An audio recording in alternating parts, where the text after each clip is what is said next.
Hey guys, welcome back to another episode of 5 Drinks Through Midnight, the show. We bring the questions, guests bring the drinks, we try to wrap up before midnight. This episode is a series of firsts for us. Today, we are interviewing our first repeat guest, and the first time we're actually interviewing somebody in their home. Today, we are talking to Will Schragis. It's been almost 100 episodes since we talked to Will, and today we're going to find out what he's been up to, how he's pivoted in the spirits industry, and what else he's got going on. Let's get started.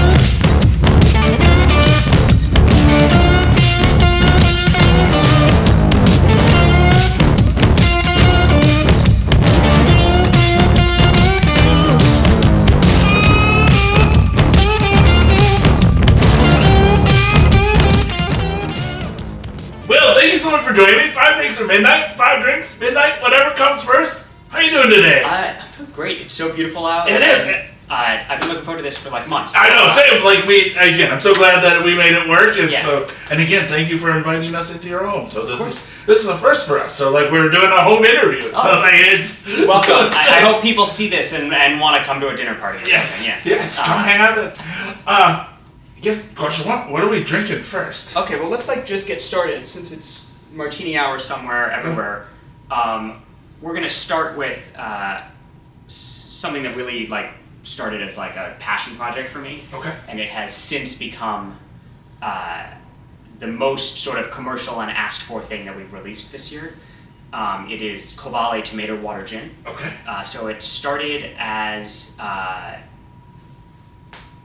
trying to realize or trying to find and the ability to give the feeling of smelling a fresh tomato plant. Okay. In a gin. All right. And I wanted to find that because in 2019, 2020, I fucking love tomatoes. My whole life, tomatoes my favorite food. Okay. And I started, when I make a tomato salad or a caprese salad or anything, you serve it and then there's all this water at the bottom of the bowl, and so I started using it in cocktails, which I'm not the first person to try that, right. But to me it felt like I had discovered something, and I love it. And now that we launched this company and we get to do weird, cool shit, and no one tells us not to, I really tried I wanted to bring that to the world. The challenge is that the alcohol in gin, ethanol, cooks tomatoes. Okay. So if you just try to peel tomatoes and macerate them in gin, you get a tomato sauce gin. Okay. You don't get a fresh tomato gin. Oh, all right. And so I went on a year-long journey on how to do that. Okay, So many people helped me out. Amy Rocky from Rocky's Milk Punch gave me a lot of advice. Louis Catazone from St. Augustus gave me a lot of advice. A couple of flavor houses gave me I just sort of talked to people about the thing. Okay. And what we ultimately figured out or developed was using the pulp of apples and cucumbers to capture the oil from tomato leaf and stem. So we pulverize that, and then we use a centrifuge to clarify it, and we use that to compound into a London dry gin. So we get a compound gin or a London dry based gin that has an uncooked tomato quality to it, if you will, and is able to hold the flavor of tomato oil without there being oil in suspension in it. Shit. So it started as in the kitchen you saw on your way in, me just kind of really wanting to figure out how to do it. And it ended in this science experiment dream that, and it just got released a couple weeks ago. That's awesome. Yeah. So I'll pour you the gin to try, and then I pre-batched a martini with it as well. Okay, awesome. That's fucking great. Yeah. Apples and. Yeah. So what's interesting is it when I say apples and cucumbers, only when you know do you taste that. It's really a gin. Okay. It's actually probably closer to a London dry than a lot of new American gin would be because it's not extremely citrus forward. It's really the smell of it has this garden vibe to it. So you can use it in anything you would use a normal gin for, but it makes it seem like it's this complicated cocktail, if you will. So the way that I drink it most of the time is this is a martini that my favorite spec is 2 parts gin, 1 part dry vermouth, 1 part blanc vermouth. Okay. It's a tiny bit sweet. And then everyone has different, I'm sure you've probably done an episode on this, but I after you make it, you do a 20% dilution. So you divide the total volume by 20 and you add that much water, and then you put it in the freezer, and it comes out as this pre-made viscous martini.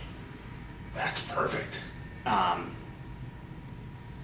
And I'm a purist about martinis. It took me a while to come around to being okay with this as a technique, and then I found the spec that I liked, and I'm never going back. I now, especially I have these tiny little martini glasses. It's like I want a little drink, and it's yeah.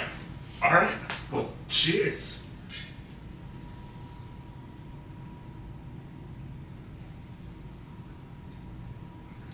Oh yeah. That's really good. Yeah. Like really, that's. Wow. good and dangerous. Yeah, those are crushable as fuck. Like this is probably going to come up a couple times, but I'm a zealot about acid sugar balancing in spirits and in cocktails and wine and beer and in culinary in general. And I think what is really difficult about being creative with martinis and frankly being creative with spirituous cocktails is you ruin the vibe and you ruin the tradition of it if you stray too far away from being spirit forward. And so both in producing this gin, which needs to seem fresh, but it's a spirit, which is complicated, but in putting a martini spec together, it's the reason I use that little bit of Blanc vermouth is the vermouth brings acidity. Yeah. And I like to have reasonably equal amounts of sugar and acid in things, the way that a good daiquiri is balanced. Okay. But the daiquiri is balanced at such a high level, whereas martini is balanced at such a low level. And it makes it feel viscous and drinkable and balanced while it still is true to the gin. That, yeah. Try it on its own. That is nice. Yeah, thank you. And you said too, like when we were talking on the phone, this is like an unexpected like success for you guys. Yeah, so like, when we first made it, we thought we were going to make about 1,000 bottles, and we were going to sell it to a little bit of the like friends and family or cool kids club. The original name was Project Optimist Friends and Family Gin.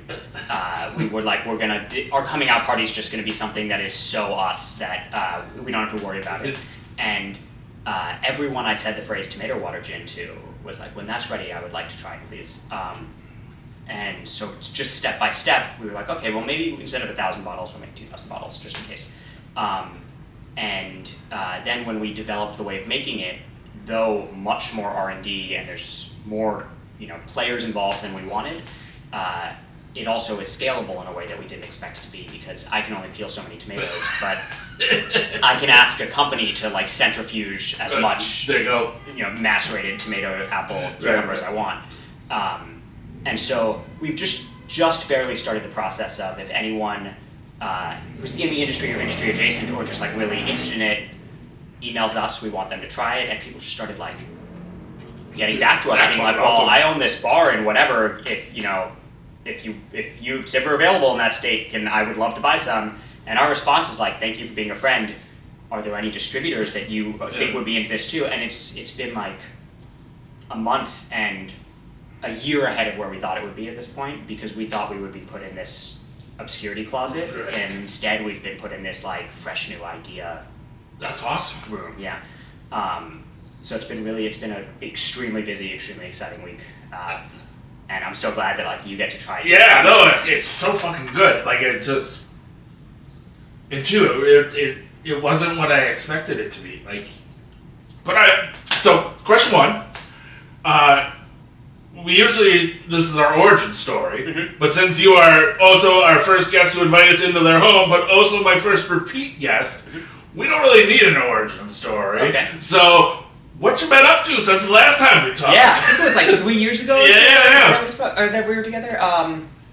Sitting at a travel bar, like which was still like one of my favorite interviews I've ever done. So thank you. Oh, thank you. That's awesome. So about 2.5 years ago, my then girlfriend, now wife, was offered a career-defining fellowship in Minnesota, and I was really happy with what I was doing, but also had gotten to the point in my career where I had to start thinking about like, am I going to be a person that does an opus or not? Right. And I had gotten really far into the whiskey world because I love whiskey, and into the operations, like sales management and product design world, and I love that. But I got into it through the Culinary Institute of America and then working in restaurants, and there was always the urge to try to find a way to work on things that were really creatively driven. Okay. To push a little harder into the fine art world and a little bit less hard into the industrial design world, although there's no getting away from the industrial design world in the booze industry. Right.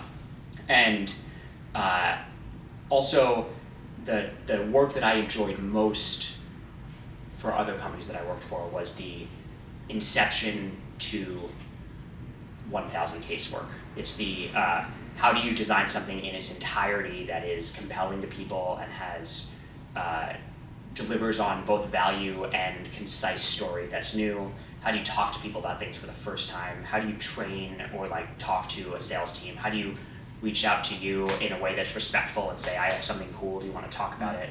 And so even though we started with, okay, we are eventually going to make things ourselves, we developed a model for our company where there's 8 of us now. We've grown a lot faster than we expected. And everyone equally works for our own initiatives and also as extremely specialized consultants for other people. Okay. And so we call it end-to-end consulting, where we have this team built out that has at least one person who is familiar with everything from rebarreling and blending bulk whiskey through working the market with Southern Wine and Spirit in Florida. Okay. And we, if there's people who are interested in working with us, we do about a month of diagnostic interviews with them, and we produce a letter of recommendation or a proposal that isn't necessarily saying we want to work with you. It's saying here's where our capabilities are that we think would fit well, or here's what we think you should do, and here are the people in the industry that we most admire or think do the best work that do that. Awesome. And we only work with people that we really want to see succeed on a personal level, because a lot of what ends up happening is as we are developing things or as other clients are developing things, if we're aware of excess production capacity or of the interests of one person that's really cool, it becomes a network. Sure. And so what we're talking about today is mostly spirits that are Project Optimist, which is our design house. But all of the people that are working on the design house are also available to do little things for other people as well. Okay. And it's allowed us to staff ourselves and way overstaff as a consulting company as well, because we're investing in everyone's career growth at the same time. That's awesome. And it's a model that I'm really proud of it, and I haven't found a comparable company, so it might be that it is bound to fail. But it's been really fun, and I'm proud of the work I've done. I'm also really proud of the work a lot of my coworkers have done. And yeah, so that's what I've been up to. And It's been only a couple years, but it sounds like it's been a long time. No, it does sound like quite a bit. Yeah. You've been a very busy human. Yeah, so you haven't even seen the other 4 things we've been doing. that's... well, there we go. That's question 1, so that's one hell of a story. We'll get into my question 2. We'll get in much more detail. Cool, but well, cheers. Cheers.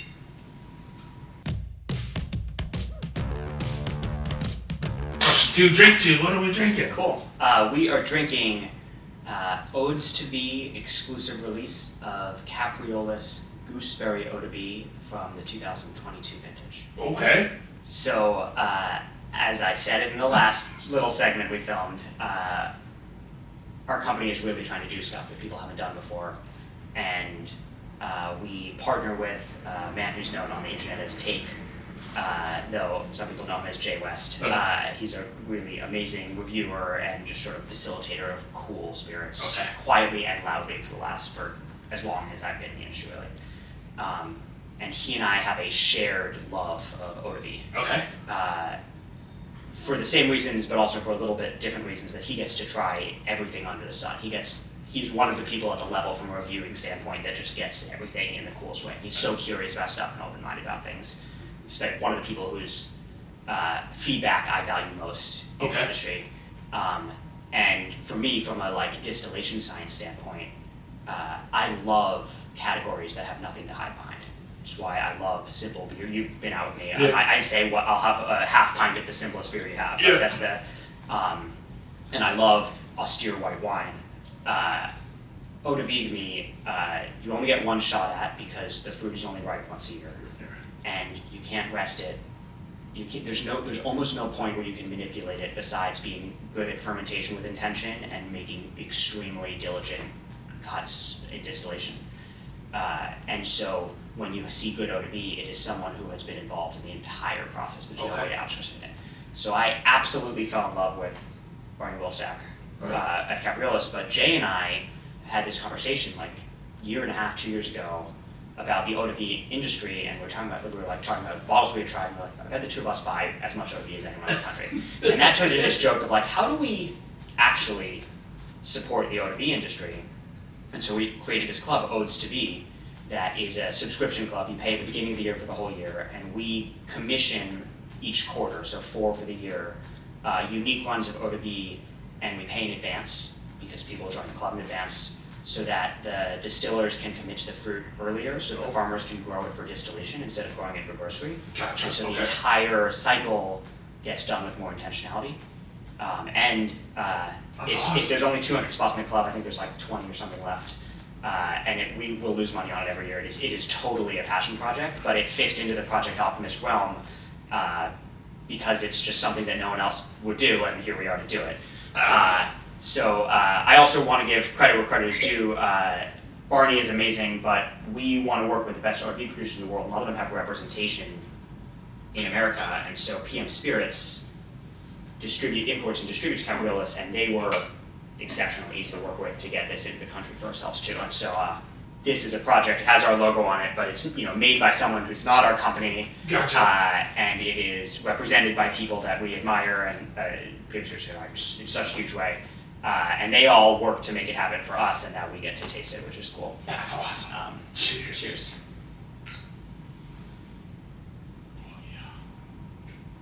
That is fucking delicious. It is. It's like herbal and vegetable. It's almost like weirdly polished tequila in some ways. I can see that.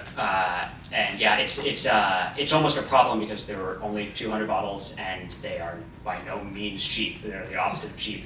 And we just started drinking when we got it. It was really hard. It's hard to go back from it. So I actually, if you remember from 1 minute ago, I fucking love martinis. And so this is the exact same martini we just had, except it cuts another part into the eau de vie also. So it's a 1-1-1 or 2-1-1-1. Okay. Gin, dry blanc, eau de vie, except that we're gonna come drinking your house more often. Damn. Yeah, Lustau, the sherry producer, makes vermouth as well. Okay. It pulls things out of classic martini. So do you want a whole one, or do you want to? Absolutely. I'll make it so it looks pretty, right? Yeah. I don't like to use it in a classic martini because it's not classic, but I do love it. And so I swap that in so this has a little more flavor. And my wife, Poppy, really loves to drink martinis with one olive and a twist, and I have come to love them too. So we're going to do that. This is embarrassing because you garnish cocktails so much more beautifully than I do. That's true. Ooh. I fake bartending on the internet. Still make it look good. Cheers. Yeah, that is. Sorry. Go ahead. That is fucking amazing. That is. Yep. If money were no object, this is how I would drink my martinis. But, Okay. It's not something that I think that a restaurant would ever spend without warning you. If you see this, there's a little bit of opacity to this. There's basically it's called lushing. Which is when water or temperature change excites essential oils, and it happens in really well-made gin a lot. And so we had the opportunity. It was possible for us to filter Covale more so that it wouldn't loosh, and we decided not to. We kind of want to be the poster child of lushing. Okay. So it is a clear gin, but if you dilute it down, because now at this point it's more non-gin than gin. It's too much gin and 1 part 3 different things. Okay. It now is low enough in proof that it will loosh when it sees water. And so if anyone's watching this and you like a lot of vermouth in your martinis the way that I do, just be cool with them being a little cloudy sometimes. All right. It means the gin's good. All right. Excellent. So, question 2. What is Project Optimist, and what is your day-to-day role in that? So Project Optimist is a design firm for spirits. Okay. We design both the liquid and the packaging and the brand universe for what become alcohol brands. I shouldn't say spirits because we actually have a wine coming out as well. And the reason I say design house is all of the things we design are intentionally done with their own universe, but also intentionally drawn back in one way or another to Project Optimist as a whole. Okay. And so if people are fans of Project Optimist, we want them to be fans of the design of cool shit, Gotcha. and not specifically one thing. There will be lots of things we make that are not for some people, and so each thing we make ultimately has its own complete branding and its own definition of success. Okay. With our fifth drink, I have a little bit of a shtick about defining identity and definition of success, and that's something that's really hard to do in spirits, and so we wanted to focus in on each one. Like I had talked about earlier, because we are also really trying to hone our skills to work for other people, to be able to go through that motion with the stakes so high, having it be your own thing, makes us really good at it for other people too. If we just need to insert ourselves into, oh, you need a lookbook, or you need a brand story, or you need like a distribution sales script, or what, because we are doing that with every little tiny release as if it was the only thing we do, each of those steps is particularly important to us. And so Project Optimist, if you look at like the bottle, it shows up, and our logo is an umbrella, so when we do collaborations, it doesn't say our name on the label, but the logo, the umbrella's on it somewhere. But it ultimately is not a brand, Project Optimist makes brands. How does it kind of like reflect your personal journey in the industry? I think partially because I really love the design completely of spirits. Okay. I love the liquid design. I like clearly love the chemistry of it, or the like pseudoscience or romantic science of it. But I also really love thinking about problem solving preemptively. And so to know that you're designing something, but you're also going to be the salesperson for it, means you're thinking about things at the beginning that you wouldn't think of at the end. And I think that the industry has gotten a lot better at that recently. Like people talk about ergonomics with bottles for cocktailing in a way that they never used to. Yep. For instance, people talk about, are you able to read a label from 20 feet away in a dark bar if it is a on-premise spirit? Like little things like that that are, but then there's acid sugar balance. Is this a thing that people are going to dilute, put on ice, whatever it is, like the liquid side of it? And the knowing how the pricing structure is going to work. Is this going to have a national importer or national representation? Are there going to be brokers involved? Are you going to go direct to different distributors? Do you need to price in a back of house clearing? Like all of are the cost of goods going to be in 6-packs or in 12-packs? All of this like blocking and tackling that I also find fascinating.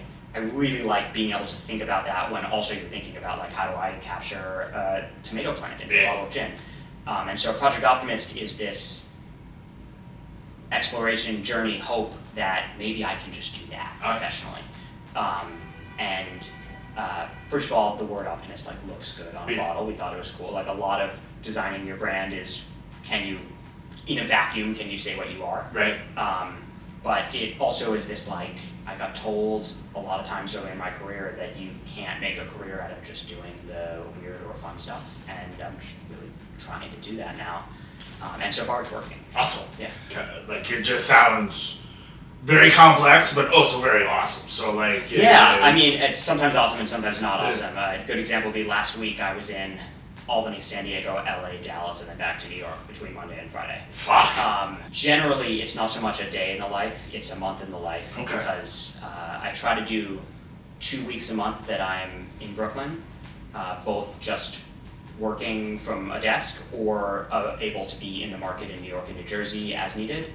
And then I do 1 week that I'm gone for half the week. So Thursday I go to DC for Thursday, Friday, I come back. Next week I do Minnesota, Texas, but I leave on Wednesday, I'm not there though. And then there's 1 week that I'm usually gone for the whole week, and that's either because I string together a lot of site visits as a blending consultant and or sales visits with distributors, or there's a conference somewhere, or there's research and development that needs to be done. Like I said, our company does some work in wine, and we're obsessed with this group of young winemakers in Liguria. So we went and visited them in April. I look forward to every meeting I have right now. So I feel lucky, but I'm hard to make plans with. And then just our last follow-up question. Our first video, question 5, we asked if you argue with yourself a lot because you had multiple roles. Mm-hmm. Are you still arguing with yourself on a daily or weekly basis? Yeah, I really am. I think that imposter syndrome is extremely powerful, and it's something that I used to think that I suffer from, and now I feel like it's something that drives me. Okay. And I feel very critical of my own work all the time. Same. And I am learning to be confident about being an ambitious person, and thus risking more in growing this business and the things that we want to do. And I realized at the beginning, I kept saying my coworkers, and there's no reason I shouldn't name people. There's 2 people that started the company with me, a woman named Amanda Bigger in Florida and a woman named Cecilia Erickson here in New York. And Amanda does such an amazing job of dealing with day-to-day sales work that I would otherwise have to do, which frees me up to have no time because I have meetings all day. And Celia does such an amazing job of operationally keeping track of everything and letting me be a little bit more of a meandering artist when I want to. Okay. And none of this could have happened without the 2 of them. And so I argue with myself a lot, but also part of it is I've got someone to have bounce, or just someone to tell me I'm wrong, so I don't need to argue, and they're right, so it's fine.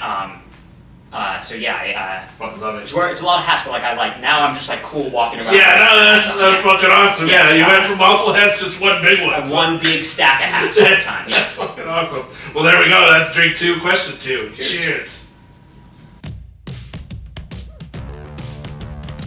Question 3, drink 3. What are we drinking? We are drinking Calico House Black Frost Bourbon. Okay. So Calico House is another one of the concepts that Project Optimist put together and is launching as we speak. And it is a classic independent bottler model. So it is a brand that bottles and/or sources and/or blends things from many different places, but attributes the provenance to the place that it was made. So there's really 2 similar models. One's called a merchant bottler, so something like Barrell Craft Spirits or Compass Box or Johnny Walker, where the brand is front and center, and occasionally people can be transparent about where something was distilled, but it's not important. And then an independent bottler, which is what Calico House is more like Single Cask Nation or Gordon MacPhail or Samaroli, where everything is an expression of something else, but the lineage of how it happened is part of the story. What Calico House focuses on is stories that are too complicated to tell in an entire brand universe. Okay. And so it's not any one category. It is the vibe, the reason for existing of Calico House is to compile interesting, complicated stories and make them available to people who otherwise, getting all the way through the system of importer, distributor, retailer would be too hard. Okay. So not everything is whiskey, although this is a whiskey. This is a distillery, Black Frost, which is in southern Minnesota, and I met the head distiller, but also really head brewer is what I would call him, Jason Marti, when I was living in Minnesota. He's a 6th generation brewer in Minnesota. Okay. His family, he comes from a family that owned Shell's, which is a fucking amazing American brewery. Yeah. And his business partner is a 6th generation farmer in Minnesota. Okay. And they make several whiskeys. They definitely make bourbon. They single malt rye, wheat whiskey. And everything that they use is sourced from within 180 miles of the distillery, including the wood for the barrels. Oh, wow. And so in the growing world of bourbon, where the very rigid rules of how to make bourbon, people are finding ways to do interesting shit anyway.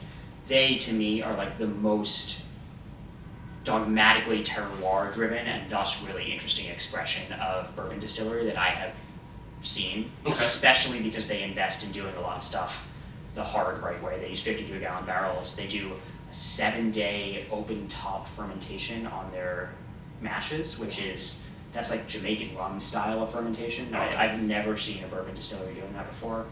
And because Jace is a brewer by trade and comes from a family of brewers, he designed their fermenters to mimic Belgian ales that he loved. So they're really narrow and really wide. And so they get a totally different type of circulation while fermenting and like temperature change while they're fermenting. And their barrels, because it's so cold in Minnesota, are aged above the fermenters so that they use the offshoot heat from the fermentations to keep them out of dormancy for as long a part of the year as possible, which is just like so cool and use of what they're doing. And they're available in Minnesota and one or two other states, I think, but they allowed us to do this one little blend. It's one barrel, but it's a blend of their bourbons within the barrel. And I love it because it's clearly bourbon, but it's really an expression of like a vision and a very specific part of the country. And they culture all their yeast from, as you can see, I'm obsessed with this. Yeah. They culture all this yeast, all their yeast from their redoing fermentations and from their farming. But they have two yeast strains that they mostly use. One was mostly designed to bring out the fruitiness of the wheat in wheated bourbon. Okay. And that is the dominant yeast in their proprietary bottlings. And the second was designed to bring sort of like body and earthiness in its fermentation, but I find there's this like almond quality to it that I absolutely love. And so our release from them focuses, even though it's still a blend of the two, it focuses more on what they would call their secondary yeast strain. So it's quite different from what they normally do. And we have some crazy shit going on. Calico House is all the things that we decide not to do because they're too limited or too obscure, we get to do because of Calico House. Awesome. And I feel like I should have said at the beginning, it's named Calico House when I was 21 and I was working on farms for the summer in northern Italy. There was one farm in Modena that I worked in that had 7 Calico cows. Okay. I think there were 7. And they also collected independently bottled spirits. So that was the summer. I was 21 and I was like drinking Samaroli and Vellier and like all of this, but like the oldest bottles. Yeah. They didn't have any brand name stuff on, and they were guests. There was an Agroturismo. And so I fell in love with independent bottlers before I even knew what the hell it was, before I knew I'd be in the whiskey industry. That's awesome. And so this Calico House is a little bit of an homage to like, I got taught that people buying barrels and releasing it with their own vision was cool before I even knew. Before you even like I knew that I liked Right. you know and so now I get to do it, which is amazing. That the influence that specific like 1 month long farming job had on my spirits life afterwards is crazy. That's so awesome. Yeah. So cheers. Cheers. Oh, nose great. Wow. It's really cool because it's clearly bourbon, but Yep. it is a very different expression of bourbon, which I think is really cool. And they do things their own way that I just really admire them. Oh, that's nice. And 109 proof. Yep, and it's at batch strength, so there was no dilution in it. But of the two things that got blended for this, about 91% of one barrel that we liked, and about 9% of the other barrel. The second barrel was they do all their entry at 110 proof, which is pretty low for.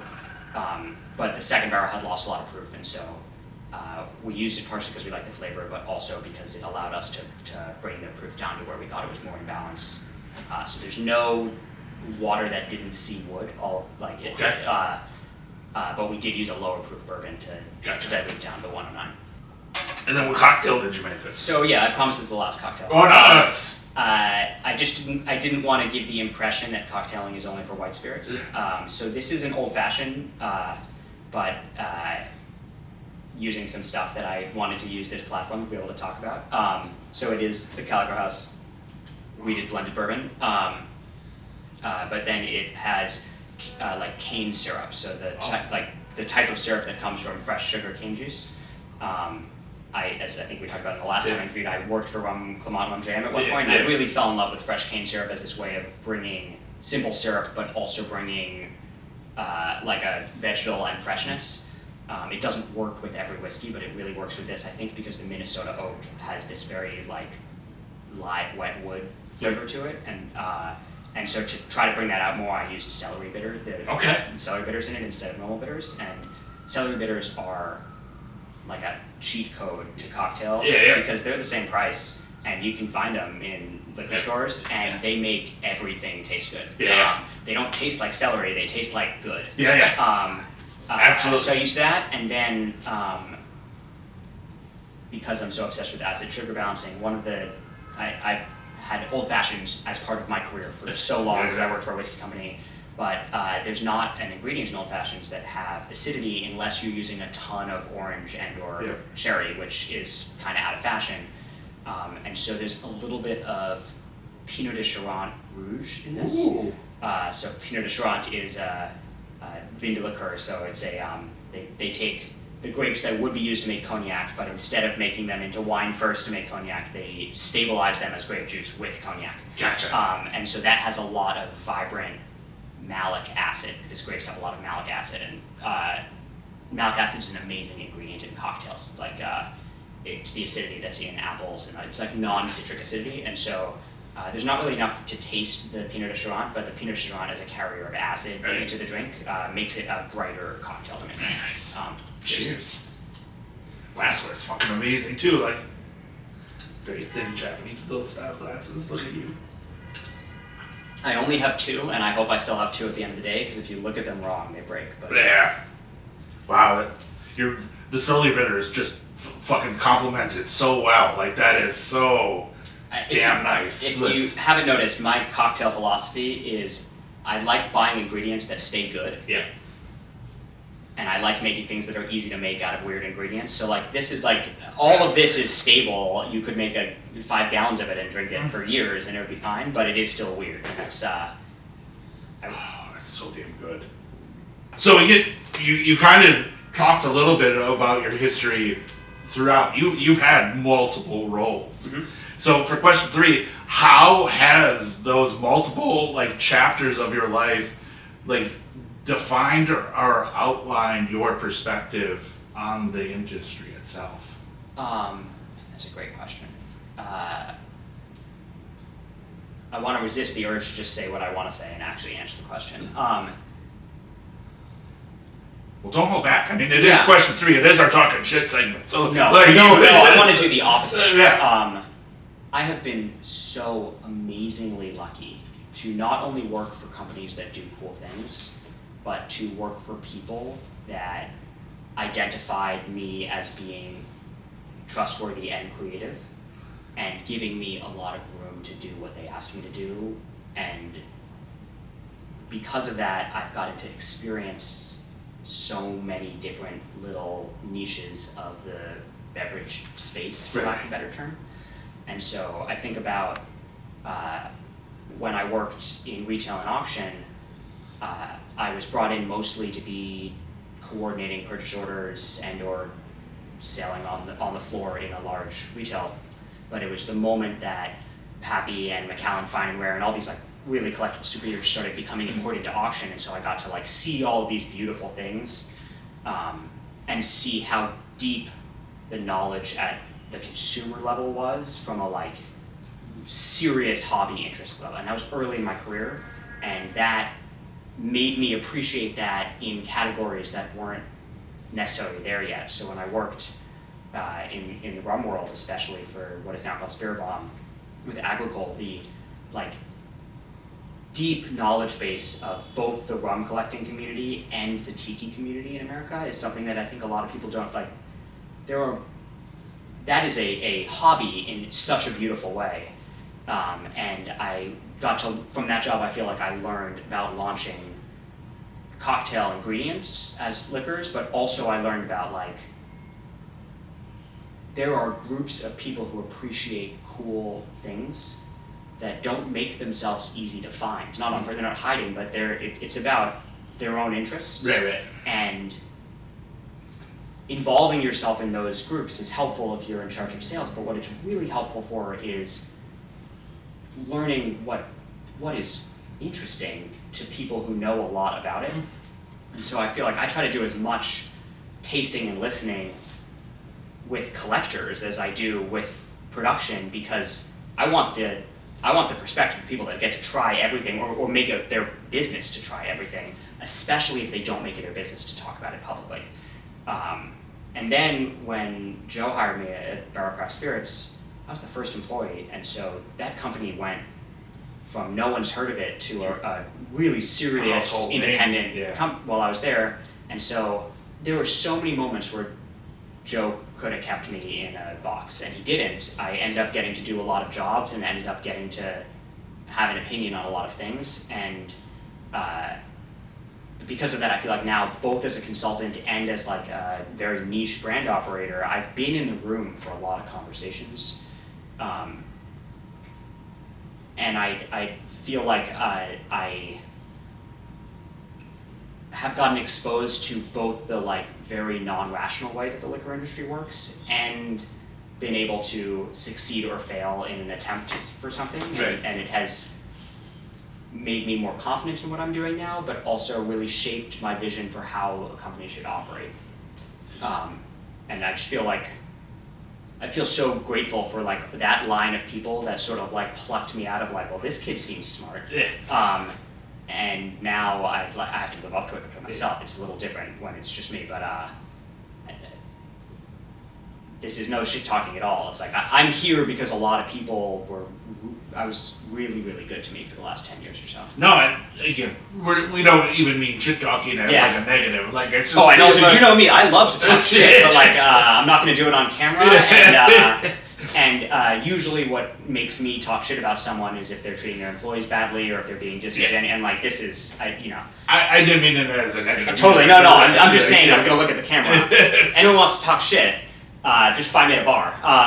Yeah. It almost, like, your past almost molded you for, like, this perfect opportunity, because you even said, like, I like the weird shit. Like, you like doing that, and you're creating stories or brands based on a unique perspective, whereas I think your past helped you create that perspective. Yeah, I think, like, this is going to be a weird reference, but I don't know, a week ago or so, I got targeted on one of the social media apps with the video of the people who are insanely good at seeing two pictures that look the same, and they can identify the one difference between the two. Okay. So there'll be like 1,000 balloons, and one will be like blue instead of green, and they'll be able to circle it.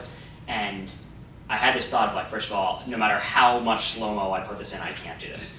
And second of all, like, okay, this is actually my job. Though I have to make the things, there's so much noise, but also so much creativity. How do you identify the things that are interesting and delicious, but also have the sauce to be sticky, to have someone like be interested in what you're saying, but also buy the bottle, drink the bottle, buy another one, or see the bottle at a bar and say, I'll have that, or tell their friends about the bottle. And those are different, making good stuff and making things that become something that generates reorders or like is sustainable are not the same skill. Right. And that's the skill that I'm like actually trying to hone, and frankly like the skill that I got to see other people do really well while I was working for them, of balancing the two. Like it has to be good, but it also has to be intriguing over time. Right. And I just feel like, No, I think it's very awesome. Like we're talking a lot about you the past couple of weeks, just because again, we're telling people, multiple people that we're finally making it happen. We're going to re-interview, and we came up with you're almost like the Steve Jobs of the liquor world, where it's that one thing. There's one more thing, but yet you didn't know you needed it, and now. Because again, now that is like extremely humbling, but like a part of me wants you to definitely cut that out of the episode. But it's true though, because so far you've given me 3 great things that I didn't even know existed, and now I need it. Like I want it. Like that's kind of my dream for our company and the things that I make are, first and foremost, I want WellSpun Consulting, Project Optimist together to be a place that people get to spend their careers. And so I want to be an employer that people are happy when they are working for and treats people with respect in doing the job. I think that the beverage industry is a little bit too ripe with we're so cool that people don't need to be treated well as employees, and I want to be the opposite of that. The second goal is to make things that are cool and I believe in, and have at least one of them in like a decade become a household name. Not because it had to, like we were sustainable by keeping it small, but one of them, it becomes a thought leader. And so Calico House, for instance, I don't think Calico House will ever be a household name because it's gonna, all of the releases are one-offs. Sure. So the goal of Calico House, and defining success is such a huge part of our process, is not to be 200 to 1,000 to 10,000 to 20,000 cases for any release. What it is like 10 or 20, 30 years from now, if I'm still doing this, or someone's taken over for me, that it is respected as, well, if Calico House put this out, it must be really good and really cool, and also must be priced appropriately, and there's trust in the brand, because it creates this sandbox of being able to do cool things that is both good for the industry and good for people who trust us, and really good for people that work in the company, because if someone has an idea and we think it's cool doing the Calico House, we don't have to invest in the brand or anything. And so it's really humbling for you to say that. Look, I just think that like what you're doing is because a lot of people could have just been like, hey, I'm in this market, this person's doing this, there's obviously a need for that, let's go ahead and just do that but different. And I think again, based off of the 3 drinks we've had already, is that you brought 3 really great things to the table that we've never had. Like that is just, now we need, like, I need to have more of it. Like that's the, so there's like 230 bottles, and I will send you one in the mail for sure. Appreciate that. Question 4, drink 4. Nice. What are we drinking? After I drink my sip of water. I was gonna say. So just like drink number 2, that was a collaboration with us with Capriola's. This was a collaboration we did at the end of last year with Compass Box, who have been so influential to the whole whiskey world and to me as a person who wants to do things that I think are cool. And Jay Wester, Take, and I reached out to them through some friends that work at the company, just saying like, we think you do really cool stuff, and we'd love to find a way to like sort of work together a little bit, or just like let you know that we love you. And they responded in this amazing way where they were like, you guys know the American whiskey market really well. We'd love to talk. It wasn't we're not consultants for Compass Box. It was just like an off the record chat. But one thing we talked about was like, there actually is a little bit of a profile of whiskey that American whiskey drinkers like or are more open to outside of bourbon, and it has to do with body and viscosity, and at least in my like philosophy of blending, there's 2 ways to look at the structure of a spirit or whiskey. Either you have a what I call like apple tree style, where the branches or the flavors are almost as thick as the trunk itself, or you have like an oak style, which is there's one really defining thing and everything else is like a piece of it. And American whiskey drinkers really like viscous, slightly sweeter, easy to love, slightly elevated residual sugar spirits. And not all American. I feel like I don't want to typecast that much, but that's what bourbon is, and so the things that are adjacent to bourbon in that way. Yeah. And so we ended up working on this special release with them, which was taking a Scotch and really keeping it in the world of Scotch, but trying to build a structure that was designed by American whiskey blenders, not Scotch blenders, but in the Scotch world, along with the expertise and the depth of barrel sourcing and knowledge of Compass Box.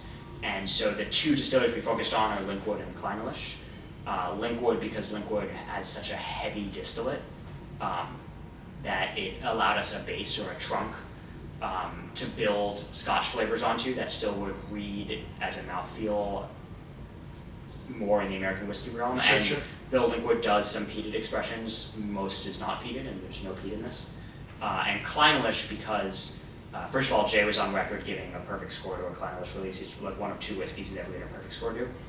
But also because Clynelish manages to be so Scotchy without being peated that it was a way of having this still be a Scotch without violating the Scotch category, but not peating it because we wanted this to be a non-smoky whiskey. Gotcha.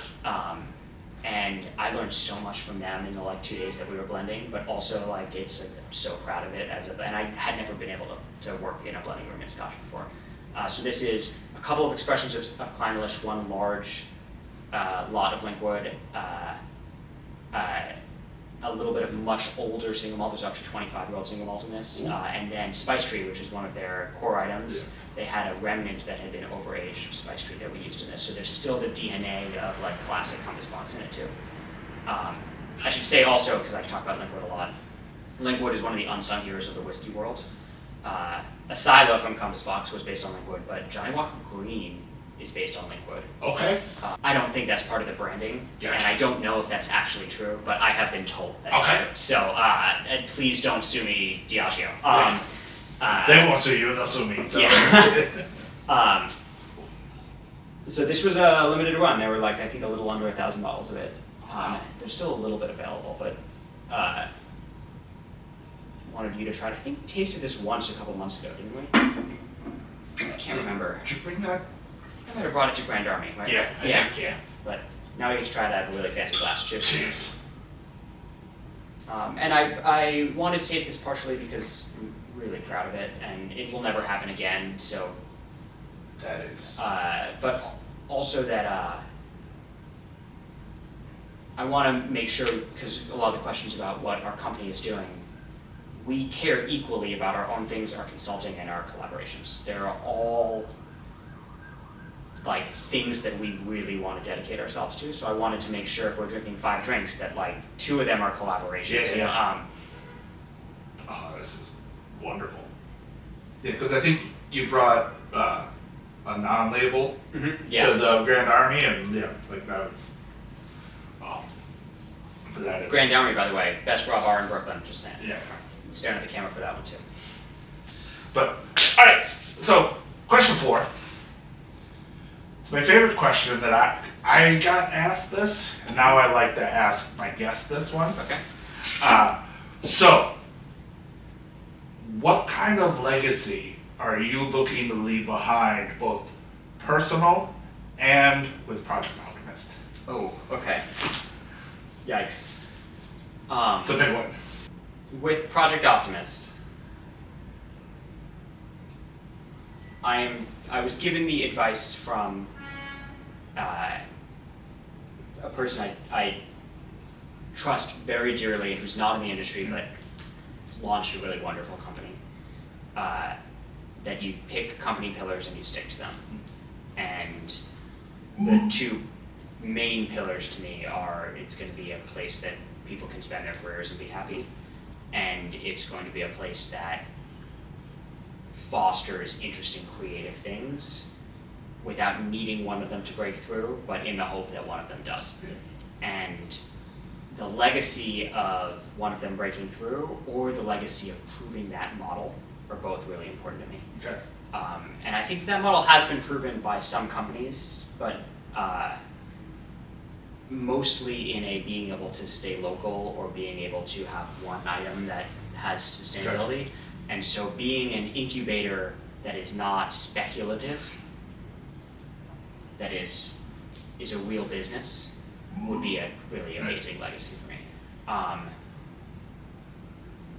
I would also love to design something that becomes not everyday, but kind of legitimate. Okay. And that's a little bit more of a vain legacy, but I'm not immune to that. But I also think that I feel really lucky to be where I am, and to be known as a person who is easy to work with, and does the things they say they're going to do. Within the alcohol industry, people talk about character just in a like, I like that person, I don't like that person, and I have the privilege of having like a really, like we have this beautiful apartment. My wife is an amazing person. I'm so lucky to be married to her, and like part of it is I want my legacy to be as a human being and not necessarily within the alcohol industry. And so if I am known, if my legacy is like, yeah, that guy was chill, and a little weird but creative, like that's great. That's perfect for me. Especially if one person is like, oh yeah, and my friend worked for him, and like they loved that job. Yeah. That would be amazing for me. Okay. That's what I want my legacy to be. All right. Yeah. Well, but so and our last follow up off of that, and again, not looking for secrets or anything, but No secrets. is there anything new coming up that we should look forward to? Yeah, I think I should answer this question first in that our, you know the two pillars of our company. Yeah. One of the lesser pillars, but still important, is we, our saying is that we all work in a glass box. And it's not that people don't get their own privacy at the company, it's that I want to operate in a way where we can do lots of things and everyone who we're working with knows what's going on so that it doesn't feel like we're ever holding anything back from anyone.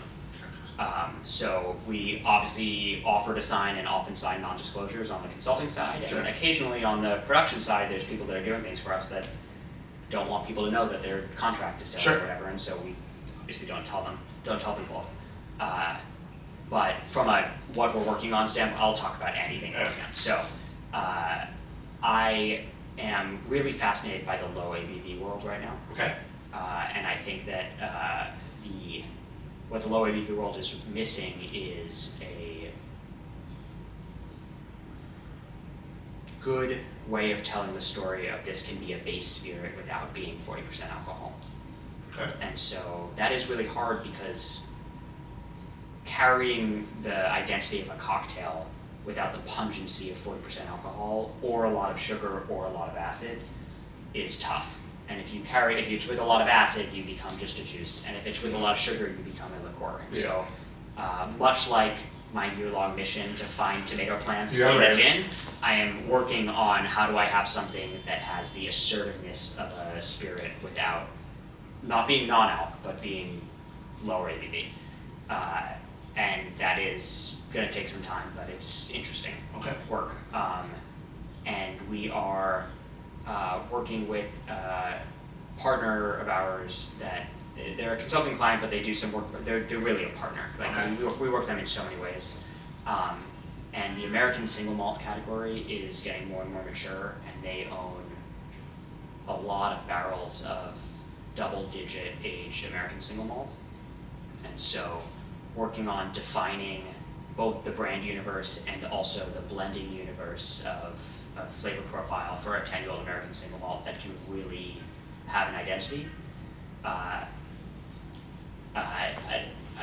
not going to say what it is out loud, Sure. but people will watch this and then I hope they'll see it and they're like, oh fuck, that's what Will was talking about. Yeah, we got you. Just know that that partner is a wonderful partner to work with, and they are so supportive, and we've been working on it for like a year. It is That's all awesome. going together. I'm really excited about that. And then those are the big ones. We have a wine from Liguria that I mentioned earlier called Yeah. Youthful Porpoise, Okay. which is a sort of celebration of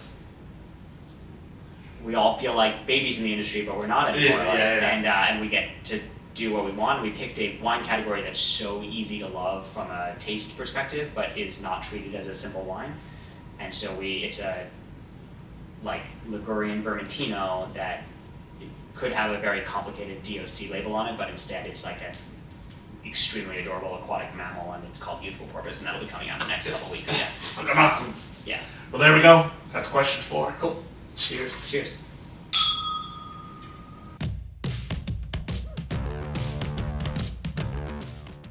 Question 5, drink 5. Question 5. Last drink of the night. Yeah. What are we drinking? So we are drinking the first project that Project Optimist ever worked on, actually, which was just bottled recently. We call it Whiskey for Displaced People, but the label says a whiskey bottled in support of displaced people.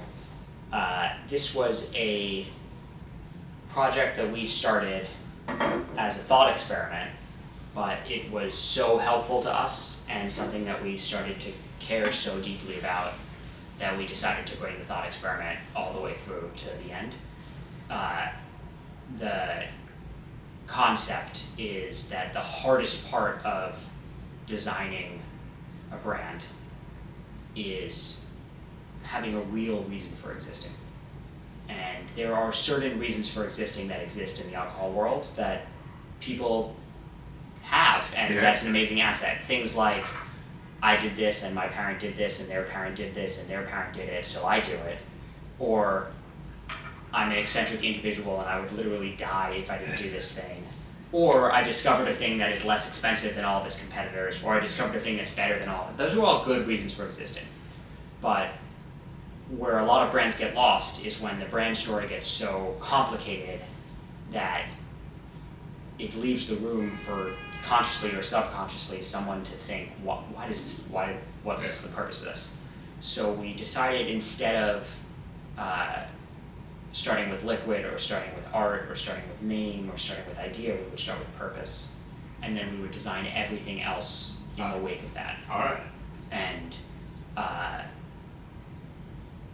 we had a lot of conversations about it, and we all come from very different, in our company, everyone comes from very different places. Most of us from the alcohol industry, but Eli, not from the alcohol industry.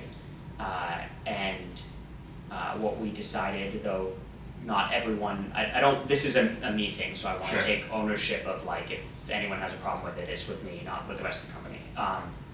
That we have the privilege of being able to talk about things in the liquor industry that are a little bit on the edge politically for other people. And I've lived my life in the bourbon industry, and there are a lot of people who love bourbon who disagree about everything else, and they find a way to be friends because they love bourbon, and that's a beautiful thing about the bourbon industry. But something that is really important to me ethically is that when there's conflict, it's usually between nations. It's not between all the people in the nations. And people get caught up in that conflict, whether they're targeted or not. And New York City and New York State and America, since its inception, has been a place where those people can be welcomed and or find a way to not have their lives were destroyed, but they can continue. And so the purpose of this entire project is to give a $10,000 check to refugee relocation assistance in upstate New York. Oh, wow. Awesome. And there's a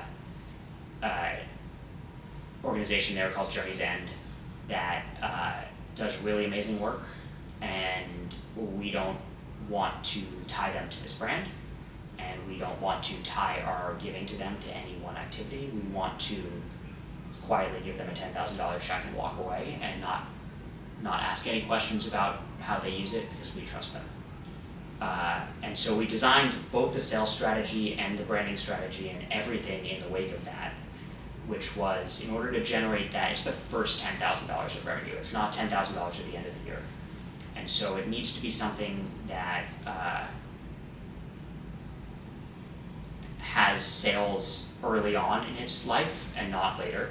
And not that every brand needs that, but this purpose needed that. Sure. And so we decided to design a single barrel company. And it's not that everyone has to buy a whole barrel to get it. It's that, like, there's 13 casks per year. And that's it. And they're available until they're not available, and they're not available everywhere. And we make them as whiskey that we are extremely proud of from a whiskey making standpoint. But once we give that $10,000 check, like, the purpose is done, and we wait till the next year and we do it again. That's awesome. And we're trying to be really disciplined in that. It's not to grow it, it's not to greenwash it in any way. In order to sell 13 private casks, what we decided was, we're not a distillery. Like, single barrels are in competition with each other in play. We wanted to do blends, but we used 13 different marrying casks for it. And if we only need to find 13 clubs, stores, people, distributors, like anyone who wants it, then we may as well make really interesting whiskey. And so I leaned much harder into my whiskey blending and or product development philosophy for this than I have for anything else. Okay. We took reasonably neutral whiskey and we dyed it all very, very deep dark purple, not this whiskey, but like, so that we wouldn't be like influenced by the look. And we used citric and malic acid and then neutral simple syrup to adjust the structure, the residual sugar and the pH structure of it, so that we could pick structurally from a like tannin, sweetness, acidity level and proof where we wanted the whiskey to be, and then we picked what we wanted, and then we used Pedro Jimenez casks to make as the marrying casks of the whiskey to achieve that acid sugar structure. Okay. So there were 13 blends in PX, and then each one of those gets transferred to a tertiary cask to be its finishing. So there's actually 3 barrels involved, but the middle one is PX for structure, and the last one is for flavor. Is that normal? Like, I've never heard of that before. It is normal that some people might do that, but I do not know of anyone who does it for the reasons that we did it. Because, it is just coming out now, but this is 2 years of blending and rebarreling and blending again. But it has helped me hone my feelings about blending spirits that I can use for other projects, because this one was so focused in on like, I'm just gonna make 13 insane barrels of whiskey, and then I'm gonna feel really good about what happened because they existed. And so we are, I believe, then this being on record for this might get me in trouble, we're the first whiskey company to put pH and residual sugar on the label. Okay. We'll see how long we're allowed to do that for. And they're just being released now. What is really sad to me is this was not a third rail-ish topic politically when we decided to do it. It kind of is now. Yeah. And I feel I'm very resolute in my determination to talk about like refugee assistance is different from whatever else anyone wants to talk about. Right. Like people should be supported. But it's wild how the reception to this has changed in the last year. Yeah. And I hope that it evolves into something that we can bring people together in their feelings about what should happen versus, separate us. Yeah. And I hope you like it. It from a whiskey standpoint, it is a opulent style of whiskey. There are certain things I like restraint in, but this is not a restrained whiskey. It is on the sweet side for whiskey, and it is reasonably high proof. This particular one is about 122 proof, and it went into a Calvados cask as its tertiary finish. Very nice. But there's a variety of them. There's 13 different ones. So, oh wow. Yeah. Awesome. Cool. Cheers. Awesome. Okay. Make sure that these make it after the interview These as glasses, well. I believe, are designed to drink beer slowly. You get a beer and you pour one, but I love them. Yeah. They're nice. But alright, so question 5. You're used to this kind of question, but yeah. So comes down to the flip of the Whiskey Wednesday coin. You can flip it, you can spin it, you can do whatever you want. Yeah, please be careful because they're heavy as shit. But so question 5. So it's fucking up. Do you think that this episode will get more views than the last episode? Oh, okay. I think that you are bigger than you were the last time. Yeah. So I certainly hope so, because it means I did a bad job. Though I know that the name Barrell Craft Spirits carries a lot more weight than the name Will Schragis in his house. So, I mean, I'll cross my fingers, but we'll see. We'll see. I think that, to bring the legacy piece all back together, maybe what I want my legacy to be is to do such interesting things that I become the first 3-time interviewer. There we go. Well, you're our first second time, yeah. So yeah, we'll just keep it a yearly running thing. Like every year, we'll just come in and do it. I would always love to chat, and I promise I'll have 5 new things. Yeah, exactly. Yeah. Well, there we go. That is 5 drinks down, 5 questions answered. Thank you so much for having us. Of course, at your thank you for house. coming. Thank you so much for 5 amazing spirits that just I've never had before, which is just absolutely amazing. It's why we do the show. It's just getting to talk to people and just enjoying life. So thank you for letting me fucking answer things in a long form way. I appreciate wish it. I could do this every day. Same. Yeah. Cheers. Cheers.